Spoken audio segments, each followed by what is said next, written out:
Hey everyone, Ken Hoeve with FLATED, and first and foremost, we want to say thank you to everyone that has our inflatables all around the world right now. We are absolutely loving it, seeing the photos and whatnot that are coming in, and everybody's always hung up on the inflation part. It's very satisfying to see it happen, and I realized that we had not put together a deflation video, which is equally as important. Also, I think quite satisfying. So today, I'm going to take you through on one of our air toppers and show you how quickly and easily and properly to deflate it, to roll it up and to store it. Let's get to work. The first thing that I'm going to do is clean the windows and remove them. And all this is a wet towel.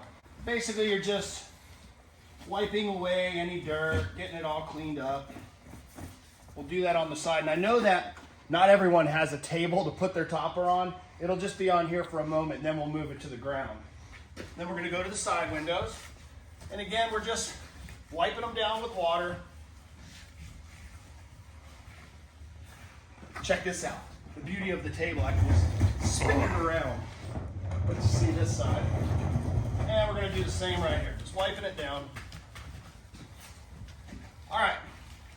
Now that those are all clean, I'm just going to remove them by pulling up the rain flap and the front flap and just quickly removing that window. Set that there for now. Come around and do the same thing on this side.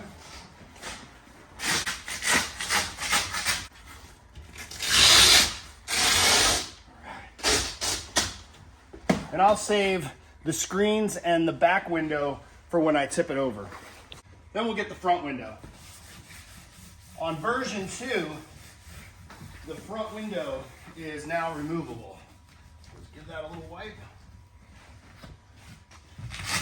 Undo the rain flap.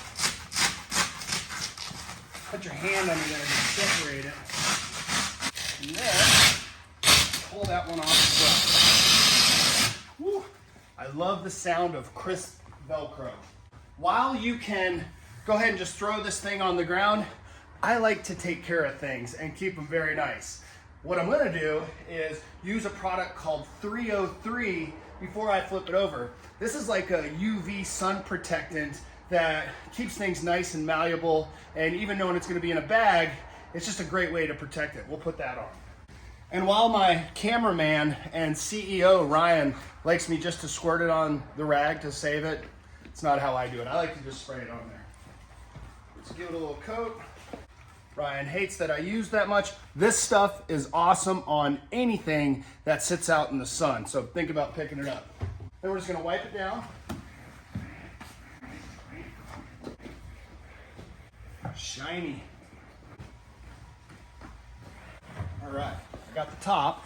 The reason I took the windows out first is I like to get into the window jams and whatnot, and although this won't totally ruin your windows, it's not the best. It's like using this on your glass windows at your house, so that's why we took those out. Now we're going to get the sides.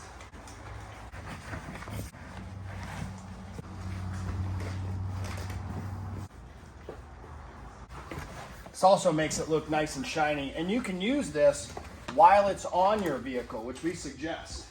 I like to put 303 on my products, the air carrier and the air topper specifically, because those are out in the sun about once a week.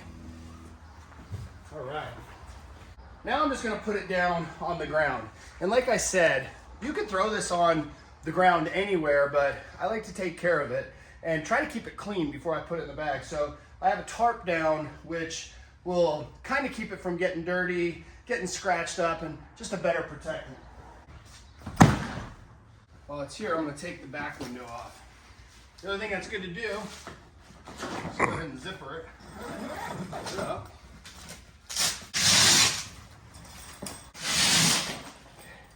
One of the great things about our products is how light they are and how easy they are to work with. I'll do that. All right. Now we've got the back window off. On the inside, you'll find your screens. Go ahead and remove those. Now we're in the home stretch. This is where things gets easy. You can grab a beer, some coffee, open the valves, and let the air out. To let the air out, is the exact opposite of when you inflate it.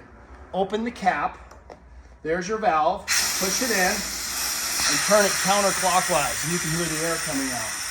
There's 4 valves, and although you could drain the air on just one valve, it's a lot easier by opening up all 4. And you can leave the covers off for right now. So the valve is open and the covers are off. And then of course, there's one up here on what we call the bulkhead wall. This is the wall that's closest to your cab. And then you can give it a little push. Now notice how that edge folded. What you do on the bulkhead wall is just push it in. You'll see it fold right there. Mother Nature is already doing its job and we're starting to see it deflate. But one way that you can expedite this process and make it go even quicker is by using your pump.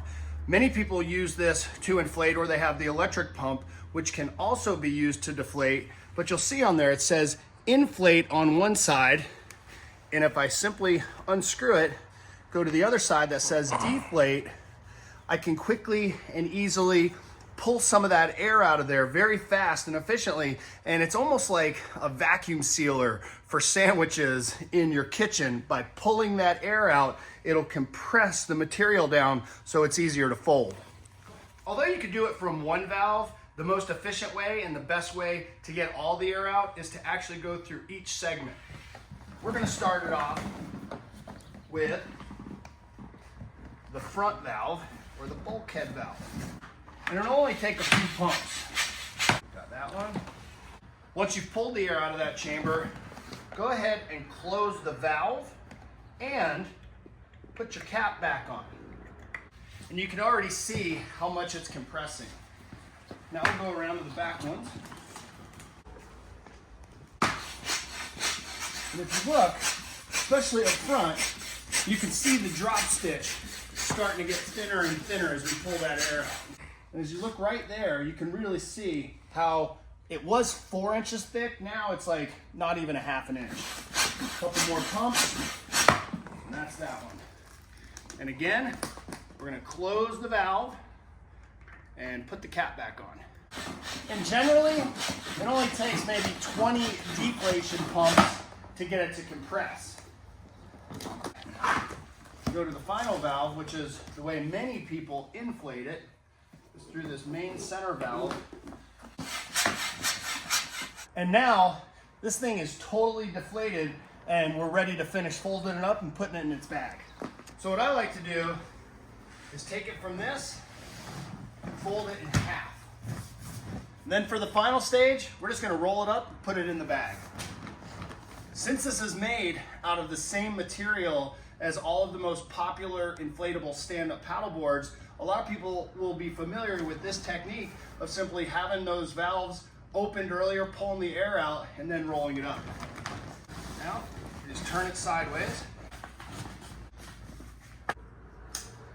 And as you'll notice, I rolled it up on top of the carry bag. That way you just have to turn it sideways and it'll fit right in. The great thing about this style of bag is that you have adjustable straps. So if you don't get it quite rolled up as tight as I did, you still have plenty of room. But once you snap those into place, you just cinch the straps and now you have a tight bundle. 2 more to go and we are done. And that's it. Took your topper from full size, inflated, down to fitting in a backpack where you could put it in a closet or on a shelf in just a matter of minutes. Plus, with the carry handle, it makes it easy to transport. And that is how you deflate and store your air topper.